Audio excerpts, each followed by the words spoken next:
Brought to you by Agilus Diagnostics.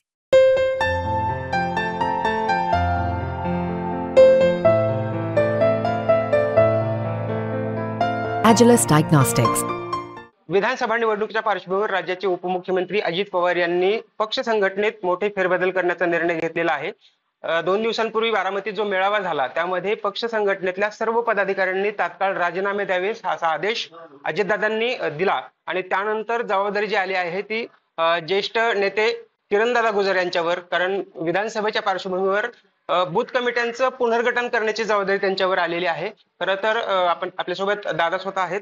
काय सांगाल दादा, तुमच्यावर जबाबदारी आली, तुम्ही पुनर्गठन करणार आहात विधानसभा बूथ कमिट्यांचं, काय वाटतंय तुम्हाला, नेमकी जबाबदारी कशी आहे?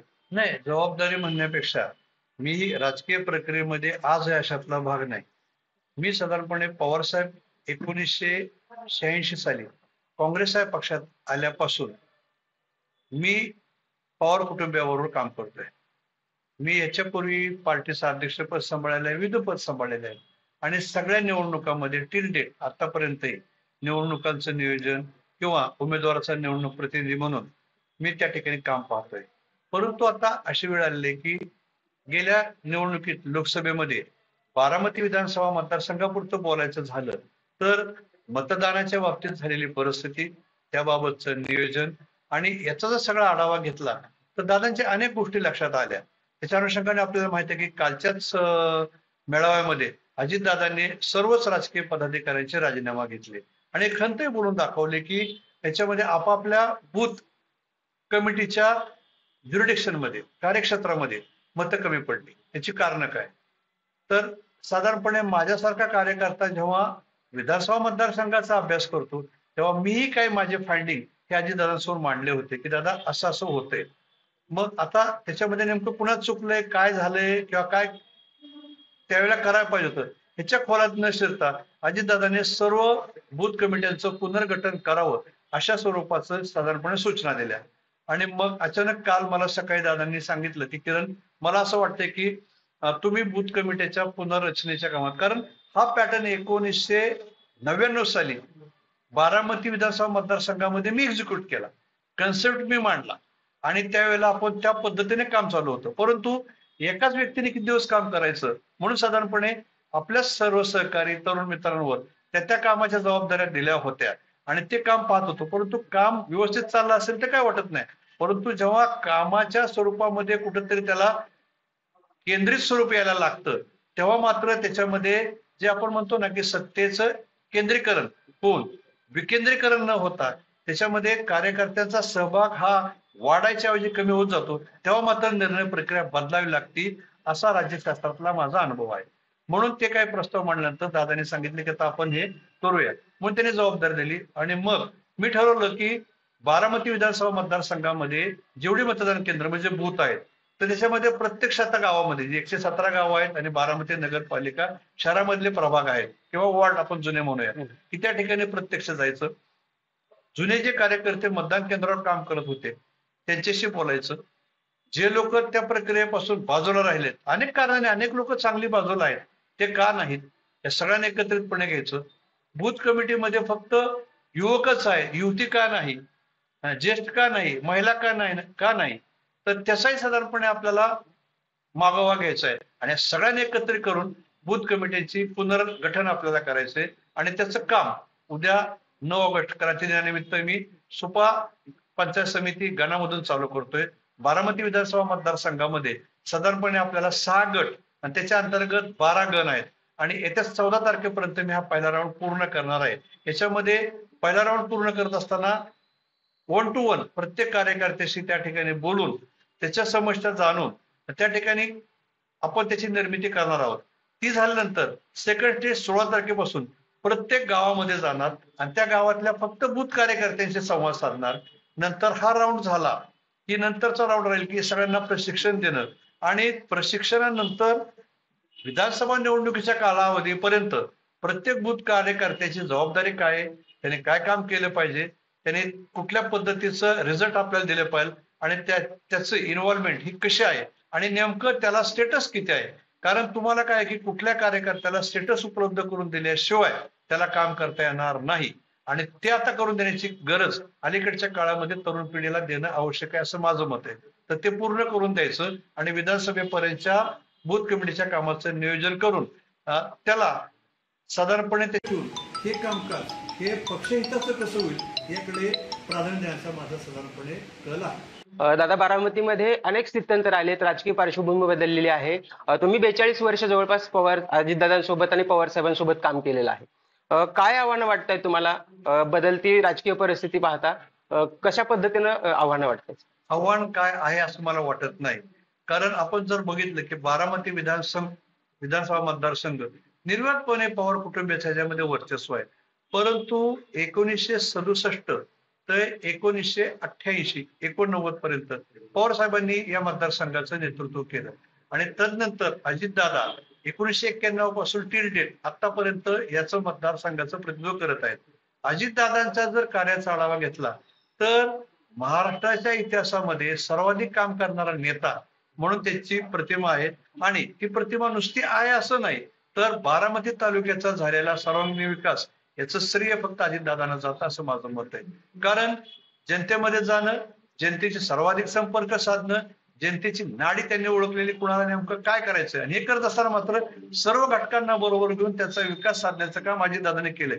त्यामुळं अजितदादा जेव्हा प्रत्यक्ष निवडणुकीला उभा असतील त्यावेळेला मात्र बारामतीकर जनता ही दादांच्या बरोबर राहणार आहेत याच्याबद्दल माझ्या मनामध्ये कोणत्याही प्रकारची शंका नाही. तुम्ही आता विकासाच्या बाबतीत सांगतात, पण लोकसभेमध्ये सुद्धा तो विकास दिसून आला नाही. त्याचं 48,000 मतं जे आहेत ती दादांना कमी मिळाली होती. आव्हान वाटतंय का? कारण विधानसभा निवडणुकीमध्ये पुन्हा एकदा सगळी कार्यकर्ते जे आहेत ते एकत्र जुळवावी लागणार आहेत. महत्वाचं म्हणजे पवार अजितदादांच्याच विरोधात त्यांच्याच कुटुंबातला एक सदस्य उमेदवारी मागतोय किंवा उमेदवारीची तयारी चालू आहे. कसं बघता? नाही, याच्यामध्ये कसं आहे की आपण बघितलं की लोकसभा आणि येणारी विधानसभा यांचा जर तुलनात्मक अभ्यास केला तर लोकसभेमध्ये बारामती विधानसभा मतदारसंघाची जर अजितदादांच्या विरोधामध्ये जर मतदान असतं तर 1,65,000चं मताधिक्य तिकडे जायला पाहिजे होतं. तसं झालेलं नाही, ते फक्त 40-45 हजारावर आलेला आहे. म्हणजे 22,000-22,500 मताचा फरक आहे. तो फरक हा लोकसभेपुरती गोष्ट वेगळी होती, कारण त्याच्यामध्ये काही लोक भावनिक पद्धतीने काही निर्णयापर्यंत आली होती. त्याच्यामध्ये एक नरेटिव्ह निर्माण केला होता की घटनेत बदल होणार आहे, त्याच्यामुळे मागासवर्गीय मतदानाच्या बाबतीत काही विषय निर्माण झाले, अल्पसंख्याकांच्या बाबतीत काही विषय निर्माण झाले आणि ही जर संख्या काढली तर ही आपल्या मतदारसंघामध्ये ह्या गेलेल्या मताच्या तुलनेमध्ये बरोबर येते. परंतु त्यांचं म्हणणं काय आहे मतदारांचं, मी त्यांच्याशी बोललो की ही लोकसभेची निवडणूक आहे, तर लोकसभेमध्ये कोण प्रतिनिधी पाठवावा ते पाठवत असताना मात्र ज्या राजकीय पक्षाशी संबंधित अजितदादा आहेत आणि पवार साहेबांचा उमेदवार ज्या राजकीय पक्षाशी बांधिलका ठेवलेला आहे त्याच्यामध्ये तुलनात्मक दृष्ट्या अभ्यास केला तर बारामतीकर मतदारांनी त्यांना मतदान करण्याचा निर्णय घेतला. आता तेवढा प्रगल्भ बारामतीकर मतदार आहे, पण तेच मतदार असं म्हणतात की विधानसभेच्या बाबतीत बारामतीचा पर्यायाने महाराष्ट्राचा विकास अजितदादा करू शकतात. त्यामुळे बारामतीच्या विधानसभा मतदारसंघातील सर्व जाती धर्माचे लोक हे अजितदादांच्या बरोबर राहतील अशी माझी खात्री आहे. आता विधानसभा निवडणुकीमध्ये अजितदादांना राज्यभर वेळ द्यावा लागणार आहे. राज्यातल्या मतदारसंघामध्ये त्यांना वेळ द्यावा लागणार आहे. बारामती सांभाळायची जबाबदारी अर्थात तुमच्याकडे आलेली आहे, तुमच्या आणि सगळ्या सहकाऱ्यांकडे आलेली आहे. तुम्हाला वाटतंय का बारामती तुम्ही सक्षमपणे सांभाळू शकताय? बारामतीतलं मतदान प्रक्रिया यापूर्वी सांभाळले कारण पवार कुटुंबियामध्ये उमेदवारी अर्ज दाखल केल्यानंतर परत शेवटच्या सभेला नाहीत पद 1999च्या निवडणुकीमध्ये असंच बोललं गेलं की अजितदादा निवडून येतील का समोरचा उमेदवार निवडून येतील, कुणी आलं तर 5,000 मतांनी निवडून येईल. त्यावेळेस हा प्रश्न निर्माण झाला. आपण 2000 जर बघितलंय 2019 मध्ये तिथेही असे काही प्रश्न निर्माण झाले, पण तशी वेळ आली नाही. काही लोकांनी जातीय समीकरण मांडण्याचा प्रयत्न केला, परंतु ही सगळी पोल ठरली ही अजितदादांच्या बाबतीत. कारण लोक भावनिक दृष्ट्या जशी लोकसभेच्या बाबतीत जोडली गेली आहेत तशी विधानसभेच्या बाबतीत दादांशी जोडली गेलेली आहेत. त्याच्यामुळं कार्यकर्ते हेच मनापासून अजितदादांची ताकद आहे. आणि मला असं वाटतं किरण गुजर एकटा नाही, ऑल ओव्हर बारामती तालुक्यातील इच अँड एव्हरीथिंग, मग आमची युवती असेल, युवक असेल, ज्येष्ठ असतील, ही सगळीच मंडळी ही स्वतः उमेदवार म्हणून निवडणुकीला उभा आहेत असं समजून कामाला लागतील आणि प्रामाणिकपणे प्रयत्न करतील. मग त्याच्यामध्ये समोरचा उमेदवार कुणीही कितीही ताकदीचा असो अगर नसो. तुम्ही आता निवडणुकीचा उल्लेख केला. जातीय समीकरणांचा त्यावेळी प्रश्न निर्माण झाला होता. आताच देखील तशीच परिस्थिती आहे काहीशी. जातीय समीकरण जे आहेत ते वेगवेगळे बदलत आहेत. एकीकडे धनगर समाजाचं आंदोलनाचं पार्श्वभूमी आहे, मराठा समाज आक्रमक झालेला आहे. आता जातीय समीकरण कशी राहतील बारामती? आता जातीय समीकरण मराठा समाजामध्येही आपल्याला स्प्लिट करायचं काय कारण नाही. ही बहुसंख्याक मंडळी आता कसं माहिती आहे की बारामती विधानसभा मतदारसंघाचा आपण इतिहास बघितला तर पूर्वीचा पवार विरुद्ध काकडे आणि एकाच जातीचे दोन उमेदवार असल्यामुळं मताचं ध्रुवीकरण त्यावेळेसही झालेलं होतं. आजही होणार आहे, परंतु ते वेगळ्या पद्धतीने. याचा अर्थ असा आहे की मराठा समाज विरोधात जाईल असं म्हणण्याचं काही कारण नाही. ते बरोबर राहतील, कारण अजितदादांनी मराठा आरक्षणासंदर्भामध्ये कायम सामंजस्य भूमिका घेतलेली आहे. तसंच धनगर समाजाच्या आरक्षणावरती ते दादा बरोबर आले आहेत. धनगर समाजाच्या अनेक कार्यकर्त्यांना, नेत्यांना बारामतीच्या सत्तेच्या राजकारणामध्ये सहभाग दिलेला आहे. सत्तेचं विकेंद्रीकरण करत असताना अजितदादांनी जातीवादाचं राजकारण या तालुक्यामध्ये कधी केलं नाही. सर्वांना समान न्याय दिल्यामुळं सर्व जाती धर्माचे लोक अजितदादांच्या बरोबर राहतील अशी माझी खात्री आहे. आता एक अजितदादांच्या वाढदिवसानिमित्त तुम्ही एक लेख लिहिला होता आणि त्यामध्ये वाक्य होतं की पवार परिवारामध्ये एक लढाई झाली, दुसरी लढाई होऊ नये. माझी आता आजही तीच भावना आहे का? माझी आजही कायम भावना आहे, कारण मी पवार कुटुंबियावर प्रेम करणारा माणूस आहे. कारण माझ्या बाबतीत मी 78 ते 86 पवार विरोधक होतो. 86 ला पवार साहेब काँग्रेस मध्ये आल्यानंतर मी पवार कुटुंबियाशी जोडलो गेलो. तो टिल डेट आतापर्यंत हे होत असताना मात्र मी प्रामाणिक पवार कुटुंबियाशी राहिलो आणि आजही आहे.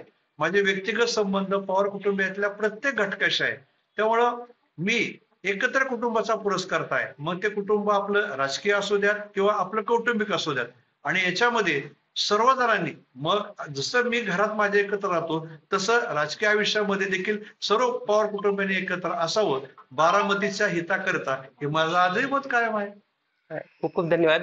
हे होते किरणदादा गुजर. आता जरी विधानसभा मतदारसंघाची पुनर्गठनाची जबाबदारी त्यांच्यावर आलेली आहे, सर्व जबाबदारी त्यांनी स्वीकारलेली आहे, मात्र आजही पवार कुटुंब एकसंघ राहावं हीच भूमिका त्यांची आहे. कॅमेरामॅन तेजस मी वसंत मोरे, मुंबई तक, बारामती.